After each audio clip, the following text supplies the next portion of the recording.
My name's Elana Wangurra. My family are Warramri from Northeast Arnhem Land, so Western Island people, and my mum is Italian from Trieste in northern Italy.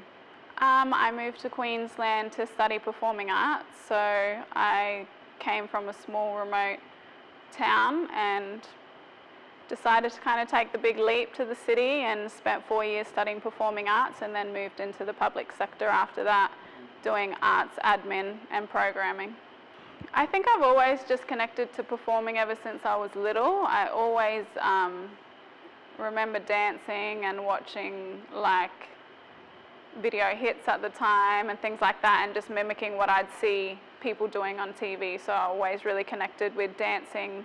I was always really quiet as a child, so I guess dancing for me was my form of expression. And then when I moved down to do performing arts, then I started being exposed to different mediums, so looking at theatre and voice and singing and stuff like that, and I just felt that was me, like in my entirety, and if I was being a true person to myself, then that was performing. I always kind of felt like I was really different, and I always thought about things a lot differently to what everybody else did, but at that time for me it was normal for me to think that because I didn't really know anything else. But now looking back, I realised that, you know, we didn't come from a lot of money, and there was a lot of, you know, like within the community, alcohol abuse and, you know, violence and things like that,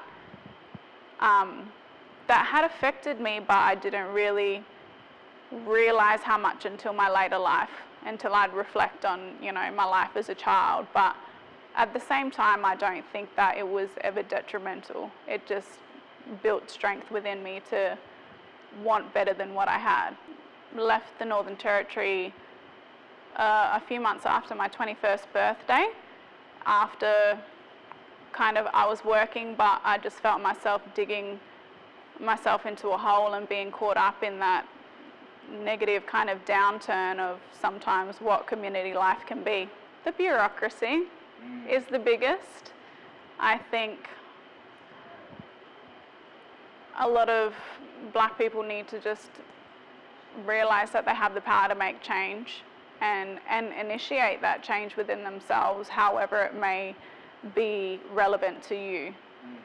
And, you know, I think that sometimes people feel a little bit like the whole David and Goliath thing, and sometimes the Australian government or, you know, corporations and things that are a lot bigger than the everyday person seem like too much to challenge. But if those things don't start happening, then change won't happen and nothing will change.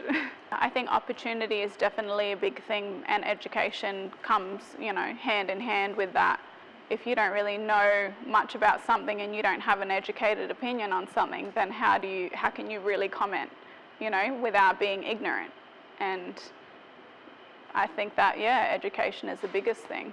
I often ask myself this all the time. I find myself in positions where I'm helping people or enabling people to empower themselves. So be it through art forms or through the public programs that I do at work, it all kind of stems back to that same root of self-determination and empowerment. So I think that's probably whatever I choose to do, it'll be all relate back to that, yeah.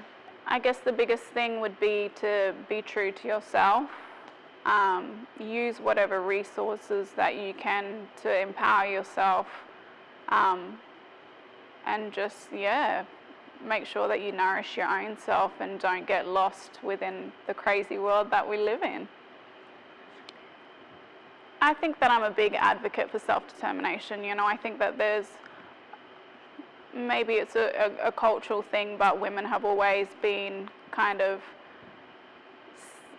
seen to be second within the community and stand behind the men rather than beside the men. And I think that, you know, there's a lot of room for change within that, given the history and the imbalance within our culture now. I think that now is the perfect time for females to stand beside their men and help them become warriors again.